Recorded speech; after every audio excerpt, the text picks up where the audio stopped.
pessoal, tudo bem? Maravilha? Bom, vamos continuar com o nosso conteúdo? Na última aula, a gente viu a teoria e fizemos exercícios de distribuição eletrônica. Agora a gente vai entender como que a distribuição eletrônica está muito, mas muito relacionada com a tabela periódica, para depois a gente entender as propriedades da tabela periódica, tudo bem? Bom, para isso, eu coloquei um breve histórico aqui, ó, só para a gente saber como que foi produzida a tabela periódica, né? A tabela periódica passou pela mão de um montão de gente, até chegar na forma que a gente conhece hoje. Inclusive, há pouco tempo atrás, ela sofreu modificações, alguns elementos foram descobertos e foram adicionados na tabela periódica.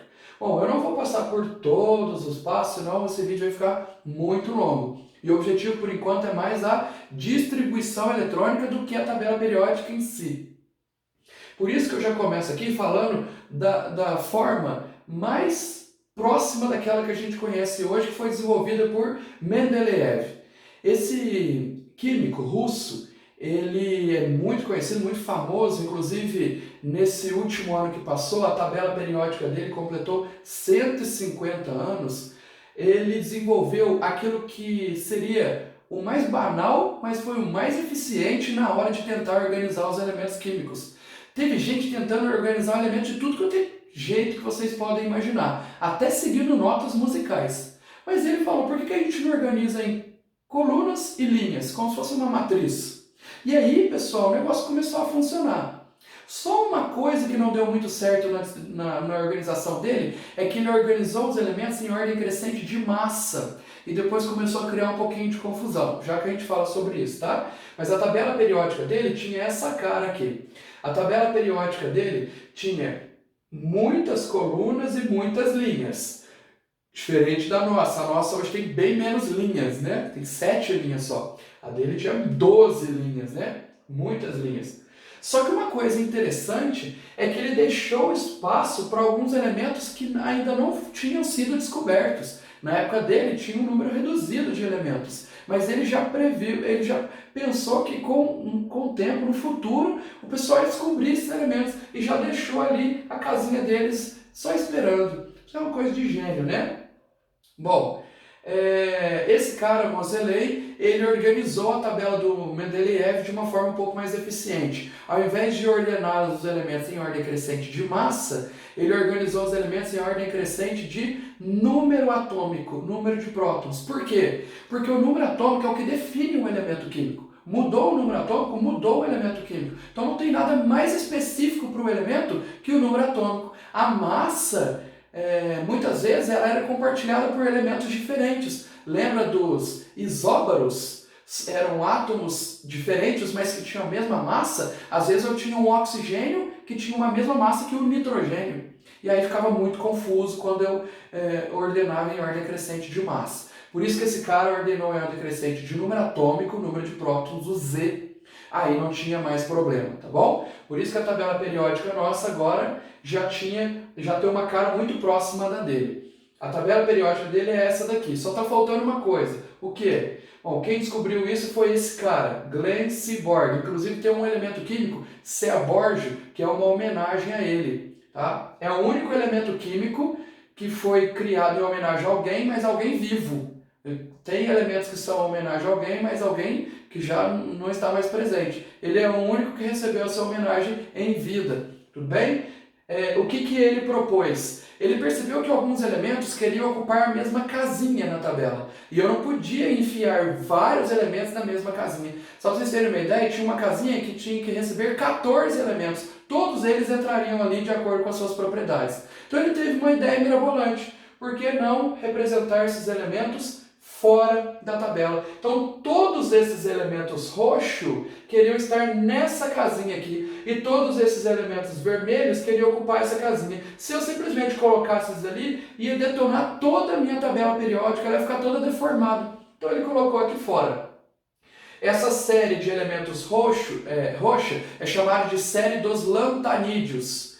E essa série dos elementos vermelhos são a série dos actinídeos. Tudo bem? Então essa é a nossa tabela periódica atual, inclusive com os elementos que foram descobertos no final de 2016. Então ela está bem completinha aí. Maravilha! Então, a tabela periódica atual, ela tem 7 linhas, mas a gente não chama de linhas, a gente chama de períodos ou série, tá? Então vamos acostumar com esses nomes. 7 períodos, 7 linhas. E 18 colunas verticais, mas a gente não chama de colunas, a gente chama de grupos ou famílias. Tem exercício que aparece coluna, mas a gente tem que acostumar com todos os nomes, porque cada hora ele vai falar de um jeito, a gente não pode perder um exercício por conta da nomenclatura. Maravilha. Existem as famílias A, já que a gente vai falar sobre eles, mas o mais importante é entender que eu tenho os períodos na horizontal, são 7 períodos, e as famílias na vertical são 18. Aqui ele ainda está dividindo em famílias A e famílias B. Inclusive esses daqui pertencem às famílias B, tá? Porque eles estariam bem na região aqui das famílias B. Seria essa região azul, tá vendo? Esses dois roxinhos aqui foram colocados aqui fora. Hoje em dia está caindo um pouco isso, tá? A IUPAC não usa mais essa distinção de famílias A e famílias B. Ela numera a tabela periódica em ordem crescente, da primeira até a última coluna. Então, de acordo com a IUPAC, eu teria coluna 1, 2, 3, 4, 5, 6, 7, 8, 9, até 18. Só que os elementos que pertencem às duas primeiras colunas e às 6 últimas, e esses elementos que pertencem a essas 10 colunas do meio, têm algumas propriedades diferentes, principalmente no que diz respeito à distribuição eletrônica. Por isso que eu estou dividindo aqui em famílias A e famílias B, já que a gente fala sobre elas. Beleza? Bom, algumas famílias, algumas colunas têm nomes específicos. Só algumas colunas A. As B, as 10 colunas B, nenhuma tem nome específico. Mas algumas colunas A têm nome específico. Quais que são? A 1A é a coluna dos metais alcalinos, a 2A dos metais alcalinos terrosos, a 6A, tá vendo? A 3A, 4A e 5A não tem nome específico. A 6A, calcogênios, a 7A, halogênios e a 8A, que é a última coluna da tabela, é a 18ª coluna da tabela, é a coluna dos gases nobres. Então aqui a gente tem exatamente isso, ó. Olha lá, coluna 1A, metais alcalinos, coluna 2A, alcalinos terrosos, coluna 8A, 18ª, gases nobres, 7A, halogênios, 6A, calcogênios. E a 3A, 4A e 5A? Não tem nome específico, mas para também não ficar tão desprezado assim, a gente diz que é família do e dá o nome do primeiro elemento. Por exemplo, a 3A, o primeiro elemento é o boro, então a gente fala que é família do boro. A 4A, o primeiro elemento é o carbono, então família do carbono. E a 5A, o primeiro elemento é o nitrogênio, então família do nitrogênio. Mas não tem nome específico igual essas daqui. Tudo bem? Bom, como eu estava falando, é importante que a gente entenda que tem dois tipos de elementos na tabela periódica. Os elementos representativos são os elementos das famílias A, 1A, 2A, depois volta aqui 3A, 4A, 5A até a 8A. E os elementos de transição, que são os elementos das famílias B. O interessante é que as famílias B, as colunas B, são 10. Mas a primeira coluna B não é a coluna 1B, é a 3B. E aí a gente não confunde, olha que legal. A primeira coluna é 1A, a segunda coluna é 2A. A próxima coluna, se eu fosse na ordem, seria 1B. Então a terceira coluna seria 1B. Mas a terceira coluna passou a ser a 3B, 4B e aí vai. Até a última coluna, que é a 18, que é a 8A. Tá bom? Bom, elementos representativos e elementos de transição têm algumas diferenças na hora da distribuição eletrônica, algumas propriedades, tá? Que a gente vai ver aqui. O que é transição externa e transição interna? Esses elementos que foram colocados aqui fora, na verdade, era para eles estarem aqui, ó, nessas duas casinhas. Ou seja, era para eles estarem encaixados internamente na tabela. Eu só representei aqui fora porque eles não couberam. Mas é como se eu estivesse enxergando eles aqui dentro. Por isso que eles ficaram sendo chamados de elementos de transição interna. Eles estão aqui dentro.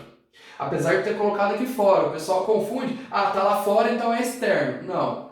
É com relação ao posicionamento, tá? Agora, os elementos de transição externa estão expostos aqui externamente na tabela. Eu coloquei aqui e já estão explícitos. Por isso que são de transição externa, esses, e esse daqui é de interna, porque eles teriam que estar internamente naquela casinha ali. Maravilha.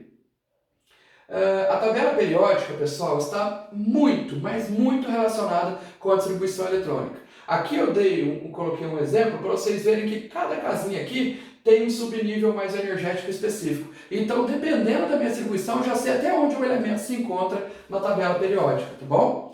Bom, mas eu vou falar mais sobre isso, vocês não vão decorar tudo isso daqui. Então, eu vou falar algumas regras gerais para vocês resolverem qualquer exercício.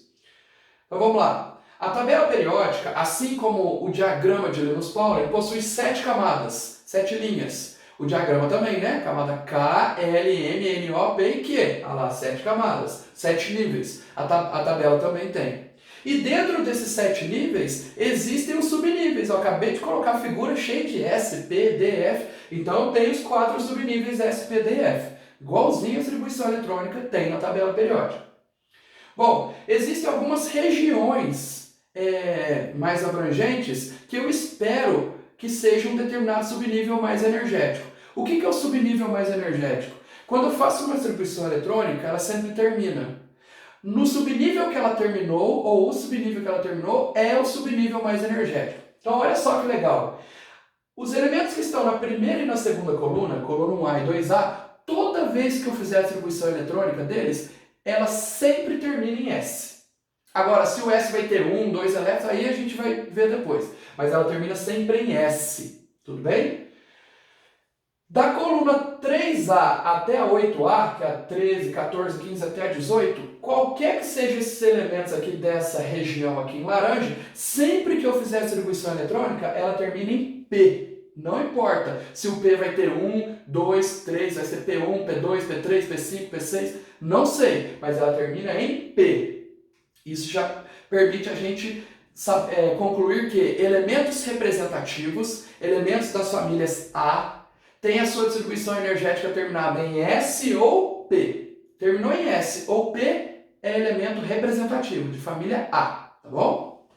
Bom, se terminar em D, é um elemento de transição, em F também. Mas para ser mais específico, se terminar em D, é elemento de transição externa, é família B. Só que está aqui, ó. É a região vermelha. E se terminou em F, é elemento de transição, mas são as transições internas. Lembra que todos esses elementos em roxo gostariam de estar internamente aqui nessas casinhas aqui, ó. Por isso que são transição interna. Mas terminou em D ou em F, é elemento de transição, não é elemento representativo mais. Então é família B. Bom, essa é uma questão muito importante. A gente vai precisar daqui a pouco saber se o elemento é representativo ou de transição para eu seguir com as regrinhas, para saber qual regrinha usar. Maravilha!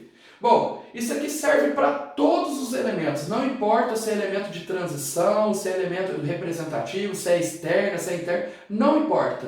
Eu fiz a distribuição eletrônica, eu sei quantas camadas a distribuição eletrônica tem. Então você vai ter 1, 2, 3, 5, 7 camadas. O número de camadas que eu encontrei para aquele elemento na sua distribuição eletrônica indica em qual linha, em qual período ele se encontra. Olha aqui que legal. Se eu fiz a distribuição eletrônica de um determinado elemento e descobri que ele tem 3 camadas eletrônicas, ou a maior camada é a terceira, 3 camadas eletrônicas, quer dizer que ele está na terceira linha. Quem está na terceira linha tem como maior camada a camada M, que é a terceira. Se eu fiz a distribuição eletrônica e descobri que um elemento tem 7 camadas, a maior camada é a Q, é porque ele está na 7ª linha. Só que descobrir a linha não é suficiente. Porque olha só, vamos supor que eu descobri que um elemento tem 5 camadas. Que elemento que é esse? Não dá para saber. Olha quantos elementos estão na 5ª linha da tabela periódica. Olha quantos elementos tem como maior camada a camada O, a 5ª camada. Todos esses que eu destaquei em azul. Portanto, além de descobrir em qual linha que ele está, eu tenho que descobrir em qual coluna. Mas na hora de descobrir em qual coluna o elemento se encontra, eu preciso primeiro saber se ele é representativo ou de transição. Porque para descobrir a coluna, as regrinhas são específicas, tá bom? Então vamos lá. Como que eu determino as colunas? Primeiro, Para os elementos representativos, para os elementos da família 1A, 2A, aí pula as famílias B, 3A, 4A, 5A, então para os elementos das famílias A. O número de elétrons da camada de valência indica em qual família ele se localiza. Professor, fala em português. Basta olhar qual é a maior camada. A maior camada é chamada de camada de valência. Lembra que maior camada é diferente de subnível mais energético. Subnível mais energético é o último subnível da distribuição, que não precisa necessariamente ser a maior camada. A maior camada eu tenho que olhar a distribuição inteira e ver qual é a maior camada. Tudo bem? Às vezes ela está ali no meio, não está no final. Maravilha. Eu olho a maior camada, a camada de valência, e vejo quantos elétrons ela tem no total. Cuidado que às vezes a maior camada vem fragmentada lá na distribuição eletrônica. Às vezes tem um subnível da quarta camada, que é a maior, que está aqui, e um outro aparece mais na frente. Então tem que juntar tudo, ver quantos elétrons tem total na camada de valência. Se eu souber quantos elétrons tem na camada de valência, eu sei em qual coluna ele está. Como assim? É simples. Se o cara tiver 5 elétrons na camada de valência, ele está na coluna 5A. Se ele tiver 3 elétrons na camada de valência, ele está na coluna 3A. Se ele tiver 1 elétron na camada de valência, ele está na coluna 1A. Se ele tiver 8 elétrons na camada de valência, ele está na coluna 8A. Mas isso só serve para elementos representativos. Se você pegar um elemento de transição e usar essa regra, você vai errar completamente. Professor, como que eu vou saber se o elemento é representativo? Acabamos de ver. Se terminou a distribuição em S ou P, o elemento é representativo. Se terminou a distribuição em D ou F, aí não é mais representativo. Tudo bem? Vamos localizar o cálcio na tabela periódica. O cálcio tem 20 prótons, portanto 20 elétrons, então tem que fazer a distribuição dos 20 elétrons. Como que ficaria a distribuição dele? Está aqui, ó, 1s2, 2s2, 2p6, 3s2, 3p6, 4s2. Então consultem o diagrama para vocês irem guardando, tá bom? Bom, ele tem primeira camada, segunda camada aparece aqui também, ó, 2 vezes, terceira camada também aparece 2 vezes e quarta camada. Qual é a maior camada? É a quarta. Então se ele está na quarta camada, ele tem 4 camadas. Então ele está na quarta linha da tabela. Então olha que legal. Eu já sei que a primeira coisa, antes de usar a regrinha, eu tenho que saber se ele é representativo. A distribuição não terminou em S? Sim, então ele é representativo, porque se terminar em S ou P, ele é representativo. Então eu posso usar essa regrinha aí. Bom, qual é a maior camada? A maior camada é a camada 4. Portanto, ele está na quarta linha da tabela. O número de camadas é a linha ou período que esse elemento se encontra. Então, se ele tem 4 camadas, é porque ele está na quarta linha da tabela. Tudo bem? A quarta camada é a N, né? K-L-M-N, tá bom? E o terceiro passo é determinar o número de elétrons na última camada. Isso só vale se o elemento for representativo. Esse é. Quantos elétrons ele tem na última camada? Quando eu analiso a maior camada, eu vejo aqui o número de elétrons em cima. A maior camada aparece só aqui. Não aparece camada 4 em outra região aqui, então só tem aqui. Então ele só tem esses 2 elétrons. Como ele tem 2 elétrons, na última camada ele está na coluna 2A. Então o número de camadas indica a linha. Então ele tem 4 camadas, então ele está na quarta linha da tabela, quarto período. E o número de elétrons na maior camada indica a coluna. Como ele tem 2 elétrons apenas na maior camada, ele está na coluna 2A. Vamos ver isso aqui na tabela? Então ele tem que estar na quarta linha, ó, a quarta linha é essa. Olha o tanto de elemento que tem. Só conhecer a linha não é suficiente. Mas ele está na coluna 2A. Aí a coluna 2A. Aí cruzei coluna com linha, deu qual elemento? O cálcio. Então tá aí. Essa é a posição dele na tabela. Tá joia? Beleza. Bom, uma relação geral aqui. É esperado que os elementos representativos sempre terminem a sua distribuição de uma maneira específica. Olha como que é simples o raciocínio. Um elemento que está na coluna 1A tem que ter quantos elétrons na última camada? 1. O número de elétrons da camada indica em qual família A ele está. Se ele está na coluna 1A, ele tem 1 elétron na camada de valência. Por isso que é esperado que a distribuição dele termine em S1.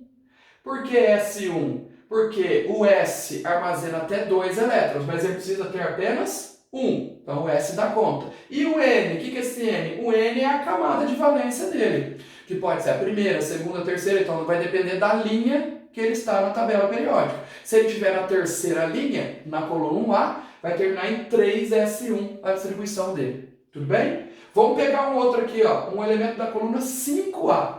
Um elemento da coluna 5A tem quantos elétrons na camada de valência? 5. Então, se eu colocasse apenas o subnível S, eu não conseguiria guardar esses 5 elétrons, porque o S armazena apenas 2. Então, eu vou guardar os 2 no S e vou pegar o P com 3. Então, se um elemento estiver na coluna 5A, ele vai terminar sempre em S2, P3. Esse N, mais uma vez, indica em qual linha que ele está na tabela. Se ele estiver na quarta linha da tabela, termina em 4S2, 4P3. Aí a maior camada vai ter 2 mais 3, 5 elétrons. Tudo bem? Então essa é uma distribuição na camada de valência para cada uma das famílias A. Mais uma vez, isso só serve para as famílias A, ou seja, a distribuição termina em S ou em P. Tá bom? E para as famílias B, professor? Para as famílias B é um pouquinho diferente. Bom, primeiro, que as famílias B têm dois tipos, os metais de transição externa e o de transição interna. Vamos ver primeiro os elementos de transição externa. Toda vez que eu tiver um elemento de transição externa, a distribuição vai terminar em D. D. A gente viu lá naquela tabelinha lá as regiões S, P, D e F. O transição externa é D. Quantas colunas B, quantas famílias B eu tenho? São 10. Por isso que tem que terminar em D, porque o D armazena até 10 elétrons. Então olha que legal. Se terminar em D1, quer dizer que esse elemento está na primeira família B. Não é a primeira família da tabela, é a primeira família B. Se terminar em D5, quer dizer que esse elemento está na quinta família B e não na quinta família da tabela. A gente olha só as famílias B e conta de 1 até 10. Tudo bem? Bom, para a gente entender melhor, vamos ver esses exemplos aqui, ó. Olha o níquel, que tem 28 elétrons. Eu fiz a distribuição eletrônica dele. A distribuição eletrônica dele terminou em qual subnível? D. Ah, então ele é um elemento de transição externa. Maravilha. Terminou em D8. Quantos elétrons tem no subnível D? 8. Então ele está na oitava família B, não é a oitava família da tabela. Eu esqueço todas as outras famílias da tabela, olho só nas famílias B. Ele está na oitava família B. Tudo bem? Em qual linha que ele está? Bom, a regra das linhas serve para qualquer elemento, não serve só para representativo ou de transição. Qual é a maior camada que eu tenho aqui? É a terceira? Não. Olha que perigo. Ó. Aqui atrás, esse subnível está em qual camada? Na quarta. Então a maior camada é a quarta. Então quer dizer que esse cara tem 4 camadas. Então ele está na quarta linha da tabela, na oitava coluna B. Tudo bem? Esse daqui, o ítrio, 39 elétrons. Fiz a distribuição dele, terminou em 4D1. Bom, se terminou em D, é um elemento de transição externa. Terminou com D? Com quantos elétrons? Com 1. Então, eu esqueço as famílias A e olho só nas 10 famílias B. Como tem 1 elétron, ele está na primeira família B. Tudo bem? E qual é a maior camada dele? É a quarta? Não. Aqui atrás, ó, tem um subnível que está em qual camada? Na quinta. Então, ele vai fazer parte da quinta linha da tabela. Então, a maior camada indica em qual linha o elemento está. É o número de linhas, é o número de camadas. E nesse caso, eu não conto o número de elétrons da maior camada. Eu conto o número de elétrons do último subnível D. Tá bom? Então são regras diferentes para os elementos representativos e para os elementos de transição. Vamos ver isso aqui na prática. Olha como é que é simples. Então, olha lá, ó, reforçando. Maior camada, quarta. Então está no quarto período, quarta linha. O último subnível D tem 8 elétrons. Então ele está na oitava família B. Esse daqui, maior camada, é a quinta. Então, quinto período. Mas o subnível D, o final, tem 1 elétron. Então está na primeira família B. Vamos encontrar os dois na tabela. Ó, o níquel tem que estar no quarto período porque tem 4 camadas. Primeiro, vamos olhar só as famílias B. Então eu vou ignorar essa e essa família aqui. Então eu vou olhar apenas as famílias B, tá? ele tem que estar na quarta linha da tabela. 1, 2, 3, 4. Então, quarta linha da tabela. Em qual família B? Na oitava. Eu esqueço as famílias A e conto as famílias B até chegar na oitava. Ó. Essa é a primeira, essa é a segunda, terceira, quarta, quinta, sexta, sétima, oitava. Aqui ele, ó. Ele está bem na oitava família B, tá bom? A oitava família B não é a oitava família da tabela. Eu já não tenho duas colunas aqui antes, colunas A, então nesse caso ela seria a 10ª coluna da tabela. Mas quando eu estou olhando apenas nas famílias B, ela é a oitava família B. Tudo bem? Vamos ver o outro, ó, se dá certo. Esse cara ele está termina em 5S2, 4D1. Então ele está no quinto período, porque ele tem 5 camadas. Então o número de camadas é a linha que está, isso serve para qualquer elemento, seja A ou B. Mas como ele terminou em D, é de transição, então ele está na primeira família B, porque ele tem um elétron no subnível D. Tá bom? Então eu esqueço as colunas A, olho apenas nas famílias B, olho, pego o quinto período, aqui o quinto período, ó. Quinto período, e pego a primeira família B. A primeira família B é essa. A primeira família da tabela é essa. Mas a primeira família B é essa daqui. Então ele está ali, ó, o ítrio. Tudo bem? Bom, e se for um lantanídeo ou actinídeo? Se for desses elementos aqui fora? É idêntico ao... muito parecido, na verdade, ao que eu acabei de falar para os elementos de transição externa. Só que ao invés de terminar em D, termina em F. Então, se terminar em F3, o cara vai estar na terceira família daqui de baixo. Então, você conta 3, F3. Tá bom? Beleza. Bom, pessoal, com isso a gente terminou a distribuição eletrônica, a parte teórica. No próximo vídeo eu vou resolver os exercícios da apostila com vocês para a gente reforçar esse conteúdo aqui, tá bom? Então se vocês tiverem dúvida, reforcem, dê uma revista nesse vídeo aqui, dá uma olhada de novo, mandem dúvidas no grupo, tá bom? Para a gente tirar essas dúvidas. Tentem resolver os exercícios da apostila sem ver o vídeo que eu vou postar sobre a resolução deles. Depois que vocês resolverem, vocês deem uma olhada para ver o que acertou e o que errou. Tudo bem? Então até a próxima, até o próximo vídeo com os exercícios. Obrigado, pessoal!